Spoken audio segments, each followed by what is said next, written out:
Kelith Starweaver stood at the edge of the black cliffs and looked out over the endless valleys below her. Silver hair moved in the wind, like water flowing down a mountain stream, though. Sky above her was painted with colors of purple and deep blue. As the sun began to set behind the distant peaks, she had stood in this exact spot many times before. Always hoping, always disappointed behind her in the ancient fortress made of dark stone. There were empty halls that once rang with laughter. And music now, there was only silence, the kind of silence that pressed down on a person like heavy weights. She closed her eyes and felt the familiar presence of her dragon. Moving through the clouds above, Vex was his name, and he had been with her for 300 years. His scales were the color of copper that had been heated in fire until it glowed when he flew through the sky. People from the villages below would stop their work and stare in wonder, but they also whispered about the dragon and his rider. They said dark things. They said Kelith was cursed. They said any warrior who tried to win her hand would die. They said her beauty was a trap hiding something terrible, and unnamed Kelith knew what they said because the words always found their way back to her, no matter how far she traveled or how high her fortress walls stood. The truth was more complicated than their simple stories. She was not cursed in the way they thought. She did not seek to harm anyone who came to face her challenge, but she carried something inside her that was older than memory, something dangerous, something that could save entire worlds or destroy them all. 300 years ago, when she was young and still believed the world held kindness for her, the elven mages had placed a weapon inside her bloodline. They called it the Veil Breaker. It lived in her bones and her blood. It whispered to her in dreams. It showed her visions of power and conquest. Every day she fought to keep it contained. Every night she wondered if she would wake up still herself or if the weapon would finally take control. That was why she had created the marriage challenge, not because she wanted to find love. Love was a luxury for people who did not carry death inside them. She needed to find someone strong enough to understand what she was, someone who could stand beside her when the darkness came, someone who would not run when they saw the truth. And if that person never came, then she needed someone who could end her life before the weapon broke free. For 300 years, warriors had come to try the challenge bold. Elven knights in shining armor who spoke of honor and glory, fierce dragon riders from the northern clans, who brought gifts of gold and jewels of in a few humans from the newly discovered Earth who thought their technology made them invincible. All of them had failed. Most failed within the first hour of the first trial. Some lasted longer. A few even made it to the second trial before they broke, but none had ever passed all three on. With each failure, Kelith felt the hope inside her grow smaller. Was beginning to believe that she would die alone, that when her time came, there would be no one to remember her as anything other than the cursed elf who lived in the fortress on the black cliffs. Vex landed beside her with a rush of wind that made her hair fly around her face. Dr. Dragon was enormous. His head alone was the size of a small house. His wings, when fully spread, could block out the sun, but his eyes were gentle when he looked at Kelith. Had been together so long that words were not always necessary between them. He could feel her sadness like it was his own. She reached out and placed her hand on his warm scales. The heat from his body always comforted her. It reminded her that she was not completely alone in the world. At least she had vexed at least one being in all the universe understood.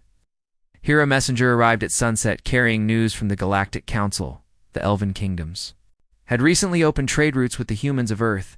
These humans were strange creatures, in the ways of the galaxy, reckless and foolish in many ways, but also curious, always asking questions, always pushing at boundaries that others respected. The messenger said that a human liaison had requested permission to review the marriage challenge.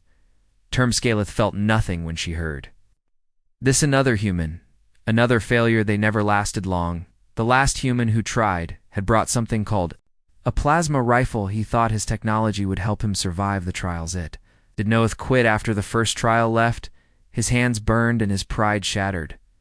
This new human would be no different. But 3 days later, the human arrived. Her name was Kate Harrison Shea. Came alone with no armor or weapons, just a worn jacket that had seen many years of use. A small device she called a data pad, and a smile that did not reach her. A Scaleth studied her from the fortress walls. Kate was shorter than most elves. Her hair was dark and cut practical and short. There were scars on her hands and one along her jaw. She moved like someone who had been a soldier once, careful. Steps always aware of her surroundings, eyes that missed nothing when Kate reached the base of the cliffs. She looked up at Vex circling overhead. Most people showed fear when they saw the dragon for the first time. Their eyes went wide. Their breath caught, some even ran, but Kate just watched him with interest, like she was solving a puzzle in her mind. Then she called up to the fortress in a clear, strong voice. She said she accepted the terms of the marriage challenge. Elif came down to meet her face to face. Up close, she could see that Kate had eyes the color of deep earth oceans. They held old pains, a kind that never fully healed. Caliph knew that kind of pain well. She saw it in her own mirror every morning. The elf studied the human for a long moment, looking for the joke or the bravado that would crack and reveal the truth beneath. But Kate stood steady, her gaze never wavered. Finally, Caliph spoke. She told Kate that she would die, that everyone who tried the challenge died or broke or ran away. And then replied in a voice that was calm and certain. She said that maybe she would die, but she had been dead before in the ways that matadoned. It had not stopped her, yet something in those words made Kelith pause. This human was differentious. Could feel it. There was a weight to Kate that reminded her of old warriors who had seen too much and survived anyway against her better judgment. Kelith felt the smallest spark of hope begin to glow in her chest. Maybe this time would be different. Maybe after 300 years of waiting, someone had finally come who could understand. But hope was dangerous. Hope led to disappointment. Kelith had been disappointed so many times before. She told Kate to rest for the night. The trials would begin at Donna's. The human walked away toward the guest quarters. Vex landed beside Kelith. Again the dragon made a low rumbling sound deep in his chest. Tit was the sound he made when he was curious about something. Kelith looked at him and then back at the small figure of Kate disappearing into the fortress. She whispered to her dragon that this human would fail like all the others. But even as she said the words, she did not quite believe them. That night Kelith could not sleep. She stood at her window and watched the stars. The veilbreaker stirred inside her, restless, sensing change coming. She pressed her hand against her chest and felt the ancient power coiled beneath her skin like a snake waiting to strike. Tomorrow, the trials would begin. Tomorrow, another warrior would face impossible challenges. Tomorrow, Kate Harrison would either prove herself worthy or join the long list of those who had tried and failed, closed her eyes and made a silent wish to whatever gods might still be listening. Let this one be different. Let this one understand. Let this one stay. But the stars gave no answer. They never did. Dawn came cold and gray over the black cliff's gate. Harrison stood in the courtyard of the fortress, wearing the same worn jacket she had arrived in. She not slept much. Her mind had been too busy running through possibilities and calculations.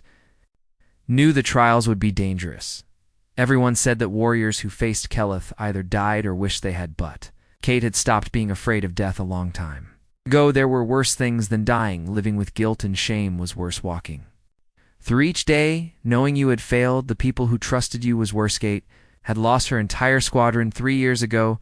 The 12 people under her command, 12 lives she was supposed to protect. They died because she made the wrong call at the wrong moment. She had been running from that failure ever since Ecolith appeared at the top of the fortress steps.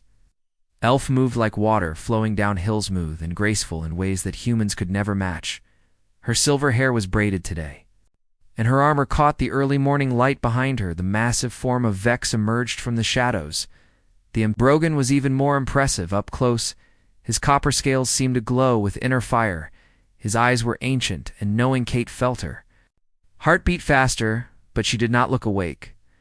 F spoke in a voice that carried across the courtyard. She explained that the first trial was fire. Kate would fly on Vex through the scorched canyons. The canyons were a place where the world itself was still being born. Volcanic vents erupted without warning. The air was hot enough to burn lungs. The heat could cook flesh from bone in minutes. Most warriors who attempted this trial begged to be let down after a few minutes. Some passed out from the heat. A few had fallen. Indeed, Kelith asked if Kate understood the danger. Kate said she did. She walked forward and climbed onto Vex using the leather straps attached to his saddle. The dragon was warm beneath her. His scales felt like touching a stove. that had been left on too long. When everyone was ready, Vex spread his wings. The sound was like thunder rolling across mountains. Then he leaped into the air, and Kate felt her stomach drop as they climbed higher, and higher the fortress became small. Below them, the valleys spread out like a map hand. Then they turned toward the south, where smoke rose in dark columns from the scorched canyons. The flight took an hour. Kate used the time to study how Vex moved through the air. She noticed the way he adjusted his wings to catch currents, the way he breathed in steady rhythms. Her analytical mind cataloged everything. When they reached the canyons, the temperature rose immediately. Kate felt sweat break out across her skin. The air shimmered with heat below.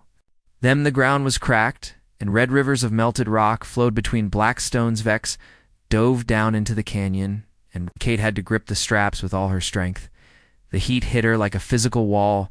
Her lungs burned with each breath. Her skin felt like it was on fire. Volcanic vents erupted around them, sending pillars of flame shooting into the air. Vex dodged and weaved between them. Each movement was sudden and violent. Kate was thrown side to side. Her hands started to blister where they gripped the leather straps. The pain was intense, but she did not cry out. She focused on breathing, on holding Anne and surviving one more second, and then one more after that time stopped meaning anything. There was only heat and pain and the constant motion of the dragon beneath her. Kate lost track of how long they flew. It could have been minutes or hours. Her vision started to blur at the edges. Her thoughts became fuzzy and slow, but she never asked to stop. She never begged to be taken back to the fortress. Some deep, stubborn part of her refused to quit. Finally, after what felt like forever, Vex climbed out of the canyon and headed back north. The air grew cooler. Kate gasped in relief, but her body had been pushed to Faraz as soon as they landed in the courtyard. Her legs gave out. She collapsed forward. Strong arms caught her before she hit the ground. Keyleth held her steady. Kate looked up through blurred vision and saw concern in the elf's silver eyes. Keyleth demanded to know why would Kate push herself so hard. What could possibly be worth suffering like this? Kate struggled to form words through cracked and burned lips. She said she had made a promise to someone once, a promise to find a place worth fighting. Fourth challenge was the first thing that had felt real in years. Keyleth carried Kate inside and placed her on a bed. The elf brought water and medicine. She worked to heal the burns on Kate's hands and face. Her touch was gentle, but her expression was troubled.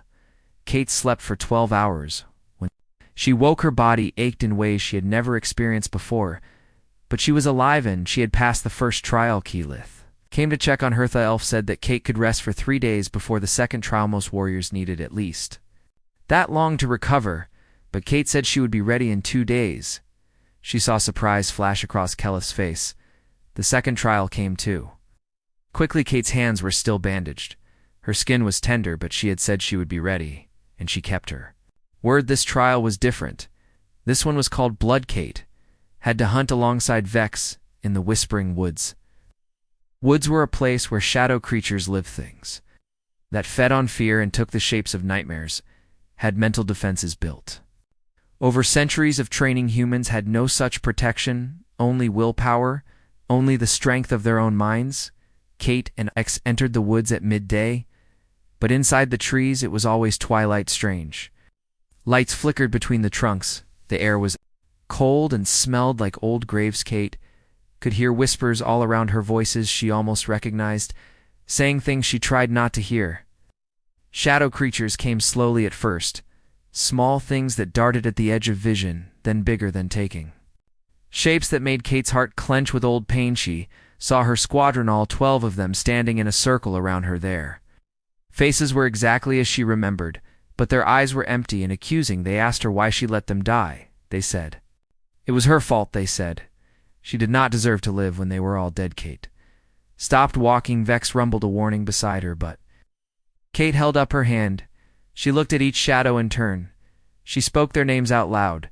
She acknowledged what had happened. She said that yes, it was her fault. Yes, she made the wrong call. Yes, she would carry that guilt forever, but she was still her Rand. She had to keep going, though. Shadows seemed confused by this. They were used to people who ran or fought or denied. Kate Did neither she accepted the truth, and then she kept walking forward. The shadows followed, but they did not attack. Ours passed in the dark woods more. Creatures came, they took different shapes, saw the failures and losses and regrets that Kate carried. Inside, she named each one, faced each one, and kept moving. Then a massive shadow beast lunged out of the darkness. It was heading straight for Vexgate. Did not think she threw herself between the dragon and the creature. Claws raked across her back. The pain was blinding. She screamed, but she did not move out of the way. X's roar shook the entire forest. Fire erupted from his mouth and consumed the shadow beast. It shrieked and dissolved into nothing. Kate collapsed. The pain was worse than the burns from the first trial. She could feel blood soaking through her jacket. Kelleth was suddenly there. The elf's face was pale with shock. She lifted Kate carefully. Vex lowered himself so Kelleth could climb onto his back while holding Kate. They flew back to the fortress. Kelleth worked through the night to heal the wounds the shadow creature's claws had cut. Deep Kate drifted in and out of consciousness. When she was awake enough to speak, Kelleth called her insane.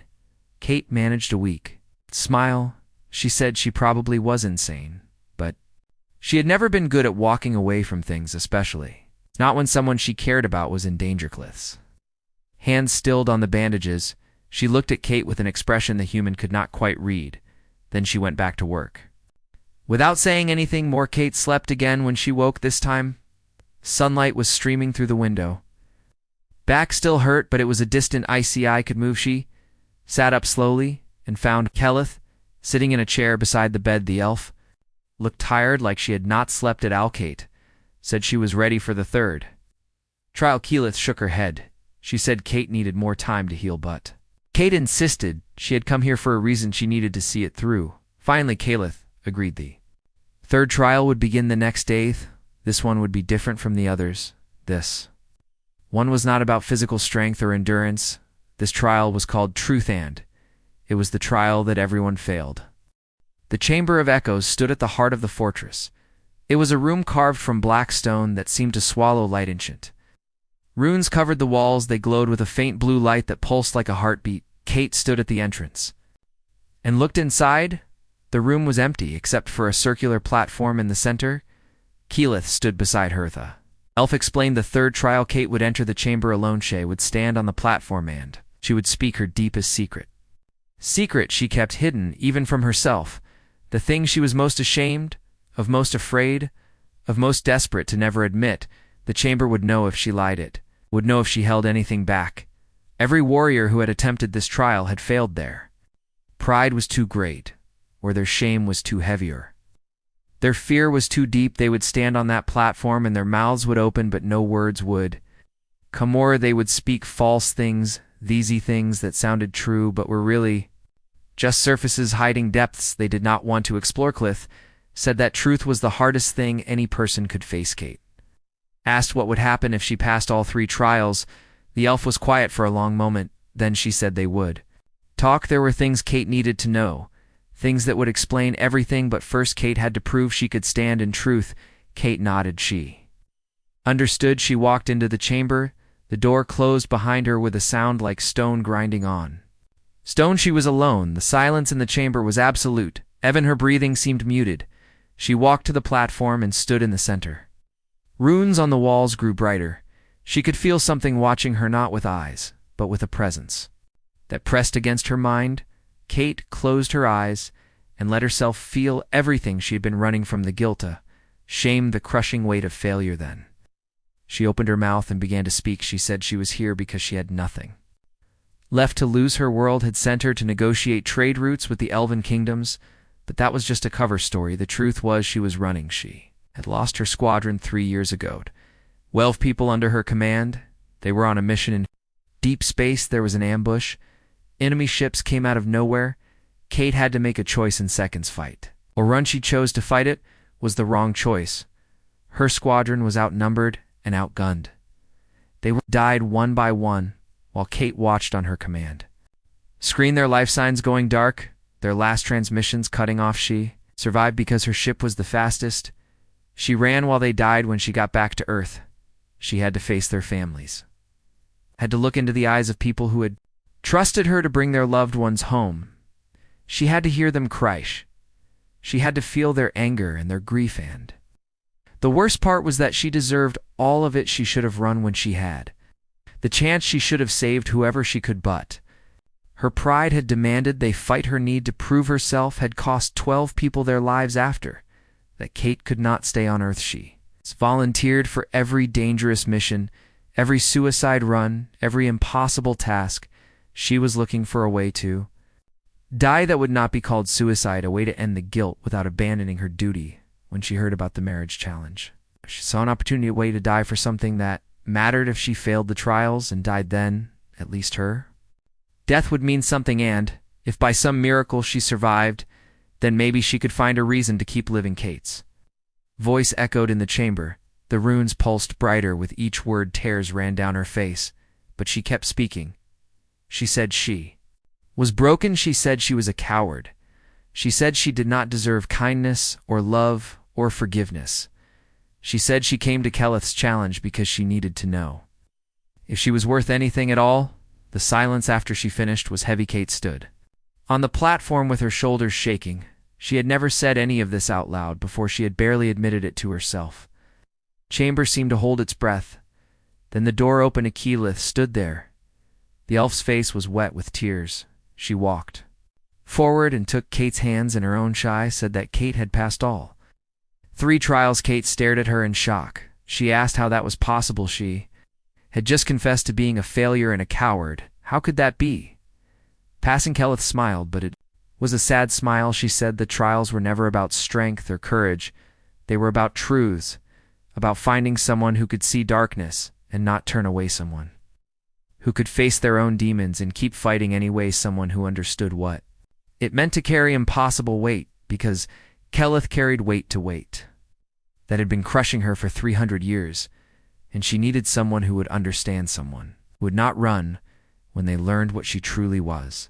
Keleth led Kate deep into the fortress downstairs that went far below the surface, through passages lit by glowing crystals, into the chambers that felt older than time itself. They came to a room at the very bottom. In the center was a pool of still water that reflected nothing. Keleth stood at the edge of the pool and began to speak. She told Kate about the Veilbreaker 300 years ago. The elven mages had created a weapon that could tear holes between dimensions, could summon armies from the void, could banish entire fleets into nothing. It could reshape reality itself, but a weapon that powerful needed a host, someone whose bloodline could channel and control its power. Though mages had asked for volunteers, Keleth's grandmother had stepped forward. She believed the weapon could be kept dormant, that it would only be used in the most desperate times. She was wrong. The weapon was alive in its own way, not truly conscious, but aware. It had desires, it had purpose, it wanted to be used. Every generation it would awaken, it would whisper promises of power, it would show visions of conquest. Most hosts went mad within years. They would unleash the weapon and destroy everything around them before someone could stop them. Keleth's grandmother had lasted 20 years. Before she had to be killed, her mother had lasted 50. Keleth had lasted 300, but the weapon was getting stronger. Every day the whispers grew louder. Every night the visions grew more vivid. Soon she would either break free and wage war across the galaxy, or she would have to die to keep the weapon contained.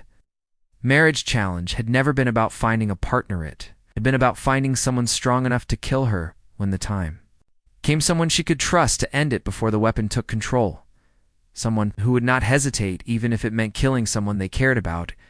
Kate listened to all of this in silence. Her mind was racing, processing, analyzing. When Keleth finished, Kate was quiet for a long moment.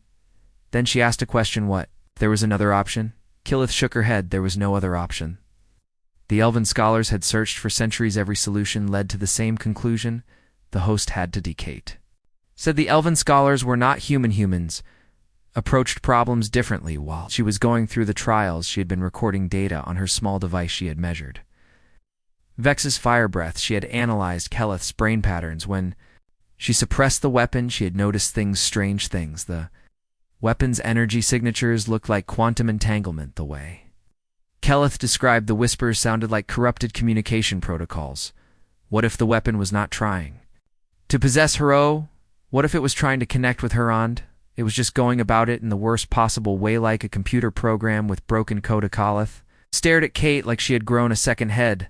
The idea was absurd, impossible. The weapon was dangerous. It had killed so many people. But Kate pointed out that a human passing the trials had also seemed impossibly. Yet here they were. She asked for time. To study the weapon, time to run tests, time to try approaches that the elven scholars had never considered. Killith wanted to refuse. It was too dangerous. But she looked at Kate and saw determination. The same determination that had carried the human through fire and blood and truth. Against her better judgment, Killith agreed they would try. Over the following weeks, Kate worked day and night. She studied the weapons patterns. She analyzed the data. She built models and ran simulations. Skelleth helped by describing what she felt when the weapon stirred, how a whisper sounded, what the visions showed. Vex stayed close. The dragon seemed to understand that something important was happening. Slowly, a picture began to form. Kate's theory was right. The weapon was not trying to take control. It was trying to communicate, but centuries of hosts who feared it had corrupted its programming. It lashed out because it thought it was under attack. It showed visions of conquest because that was what its creators had designed it to do. It had never learned any other way to connect. Kate started working with Killith on new techniques. Instead of suppressing the weapon, they would try to talk to it. Instead of fighting, they would try to understand. It was slow work, painful work. The weapon did not trust easily, but gradually things began to change. Whispers became clearer, the visions less violent. Killith could feel the weapon settling like a frightened animal, finally calming down. For the first time in 300 years, she felt hope, real hope, not the desperate kind that led to disappointment, but the solid kind that came from seeing actual progress. Kate worked herself to exhaustion. Killith would find her asleep over her datapad or standing in the courtyard at dawn, still running calculations. The elf started bringing her food, making sure she rested, worried in ways she had not worried about anyone in centuries. They were making progress, real, measurable progress. The Gentari Empire had been watching the Elven kingdoms for decades. They knew about the Veilbreaker. They knew about Kalithi. Had been waiting for the right moment to strike for 300 years. They watched as hosts died or went mad. They waited for the weapon to awaken fully. They planned to capture Olive and use her power to conquer the known galaxy. But when their spies reported that a human was helping Killith control the weapon, everything changed.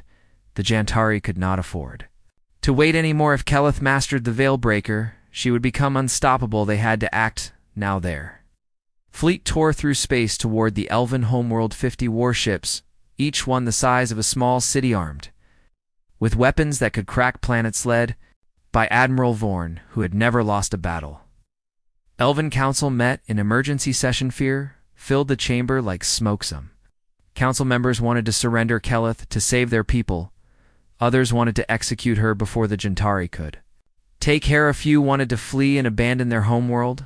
The arguments grew heated. Voices rose ancient, alliances fractured. Then Kate Harrison walked into the chamber. She was not supposed to be there.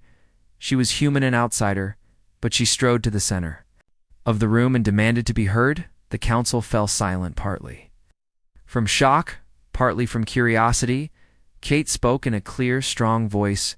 She said they were looking at Killith all wrong. They saw a weapon, a threat, a problem to be solved, but Kate saw a person who had been fighting alone for 300 years, a person who had protected them even while they kept their distance, a person who deserved better than fear and isolation. The Jantari were coming whether they surrendered Killith or not. That was how empires worked. They took and took until nothing was left. The Elven kingdoms could face them divided and weak, or they could stand together with someone who literally carried the power to end the war. But if they chose to stand with Killith, then they actually had to stand with her. No more fear, no more treating her like a monster. She was one of them, and it was time they started acting like it. The chamber was silent when Kate finished. Then slowly one council member, Studan, old elf, who had seen many wars, he said he would stand with Killith. And another Studand. Other, not all of them. Some still voted to surrender. Some still voted to run, but enough voted to fight the motion past. The 11 kingdoms would make their stand. Kate and Killith worked Through the night planning, the defense gate had been a military commander before the disaster that took her squadron. Shay. New strategy Shay, new tactics Shay, analyzed the Jantari fleet formation, and found weaknesses. Shay identified key ships that held. The formation together she built a strategy that turned the Elven Kingdom's scattered forces into a unified front. But everyone knew the truth: when the Jantari flagship breached atmosphere, only the Veilbreaker could stop them. The enemy fleet arrived. 3 days later, they came out of faster-than-light travel at the edge of the system. Their ships were black as void there. Weapons glowed with red energy. Admiral Vorn sent a message: surrender Keleth, or watch your world burn. The Elven Council sent back a single word: Noth. The battle began. The Elven fleet met the Jantari at the outer planet. Ships that had been designed for trade and exploration, now armed for war. They were outmatched, outgunned, but they fought with desperate courage. Kate coordinated the defense from the fortress. She had access to all fleet communications. She moved ships like pieces on a game board, sending them where they were needed most. Exploiting every weakness she had identified, the Jantari expected an easy victory. They did not expect organized resistance. They did not expect tactics that matched their own. The battle dragged on for hours. The Elven fleet took heavy losses, but they held the line. They gave ground slowly. They made the Jantari pay for every meter of space. Kate fought. Touche flew in a small fighter alongside Elven pilots who had trained for centuries. Her human reflexes were slower. Her ship was older, but her mind was sharp. She anticipated enemy movements. She found angles others missed. She saved lives, but the Jantari were relentless. More ships kept coming. Elven fleet was being pushed back toward the homeworld. Soon the enemy would breach the atmosphere. Soon they would land troops. Soon it would be over unless Keleth used the Veilbreaker. The elf stood on the black cliffs. Once Morvix coiled behind her. Kate landed her damaged fighter nearby and ran to stand beside Keleth. Human's face was streaked with asher. Jacket was burned in places, but her eyes were clear. She took Keleth's hand. The Jantari flagship descended through the atmosphere like a dark moon. It was enormous. Weapons along its hull charged with energy. Vern was coming to take what he wanted.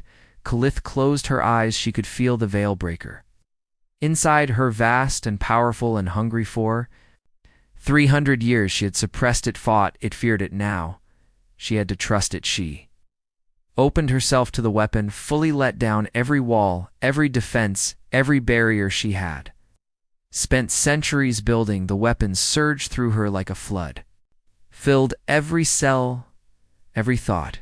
It was overwhelming. She could feel reality itself bending around her, the power to tear holes between dimensions, to summon horrors from the void, to reshape existence. It would be so easy to lose herself in that power, to let it take control, to become the monster everyone feared. But Kate was there, holding her hand, anchoring her to reality, reminding her who she was. Scaled guided the weapon-shaped id, gave it purpose. The sky above them began to tear, but not to summon Armistot.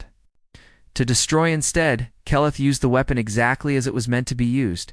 She created a barrier, a wall between dimensions that nothing could cross. The Jantari weapons fired energy beams that could vaporize mountains. They hit the barrier and rebounded, struck their own ships. The Jantari tried to retreat. Their engines flared, but they could not move. They were trapped inside the barrier. The Elven fleet pressed the advantage. Kate's voice crackled over communications. She directed ships to target points, weak spots.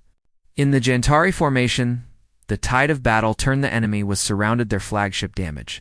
Their formation broken. Admiral Vorn tried every weapon in his arsenal. Nothing could penetrate Keleth's barrier. The battle raged for 3 days. Kate fought alongside Elven warriors. Her human endurance was less than theirs, but her determination matched anyone. She flew mission after mission.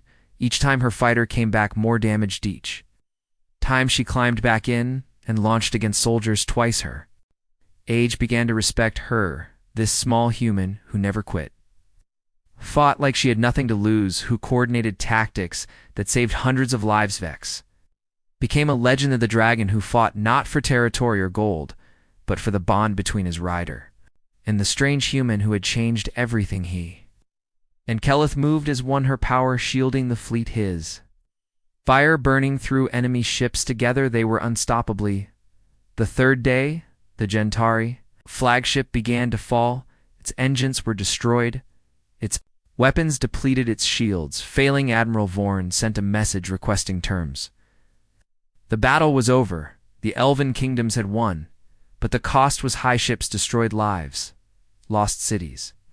Damage from debris falling from orbit. Kate negotiated the surrender. She was exhausted, her voice hoarse from giving orders, her hands shaking from adrenaline, but she stood before Admiral Vorn with authority. She demanded complete withdrawal from Elven space release. Of all prisoners, reparations for damage. Vorn agreed to everything. Had no choice. His fleet was broken. His invasion failed. Dan Kelleth stood behind. Kate with power that could end him with a thought. When the Jantari ships finally left the system, a cheer went up across the homeworld. People poured into the streets. They celebrated, they cried, they mourned. They had survived, and they knew who had saved them: Kelleth. Starweaver and her human partner, Kate Harrison, the elf who had been cursed and isolated for 300 years, and the human who had passed impossible trials together. They had done what no one thought possible. They had turned the Veilbreaker from a curse into salvation. But Kelleth was exhausted. Had maintained the barrier for 3 days straight. The weapon had consumed her. She collapsed. Kate caught her, held her, called. 4 help medical teams rushed forward. They carried Kelleth to the fortress gate, refused to leave her side. She sat beside the bed and held Kelleth's hand. Elf's breathing was shallow, her skin pale. She had pushed herself beyond all limits. Kate whispered to her, told her to hold on, told her the war was over, told her she was not alone. 3 days later, Kelleth opened her eyes. Kate was still there, still holding her hand, still refusing to leave. The elf smiled weakly. She said they had won. Kate smiled back and said yes, they had, but more importantly, they had survived on. Now they could figure out what came next. The Elven Council called for them both. There were decisions to be made, questions to be answered, and a future to build. The council chamber was packed. Elves from every kingdom had come to hear what would be decided. The war had changed. Everything. Old fears had been confronted, old walls had been broken, but questions remained. What would happen to Kelleth? Now what would happen to the Veilbreaker, and what role would the human play in their future? Clith stood before the council. She was still weak from maintaining the barrier for 3 days, but she stood. Talcody stood beside Hertha. Human looked small next to the elves, but no one in that chamber doubted her strength anymore. She had earned respect the hard way through blood and fire and courage. The eldest council member spoke first. He was an elf who had lived for over 1,000 years. He had seen empires rise and fall. He had witnessed wonders and horrors beyond counting. He looked at Kelleth with eyes that held both wisdom and sadness. Said the council owed her an apology. For 300 years they had feared her, hurtulated her like a threat. Instead of one of their own, she had suffered alone while they kept their distance in. When danger came, she had saved them anyway. That was the mark of true character. The chamber fell silent. Then slowly other council members began to speak. They echoed the sentiment. They thanked Kelleth for her sacrifice. They thanked Kate for her help. But then came the hard questions. The Veilbreaker was still inside. Calitha was still dangerous. What would prevent another enemy from trying to take it? What would prevent the weapon from eventually breaking free? How could they ensure the safety of the kingdom? Skelleth took a breath and explained. The weapon was stable now. With Kate's help, she had learned to communicate with Ito, understand its true purpose. Was not trying to conquer or destroy, was trying to protect. That was what it had been designed forth.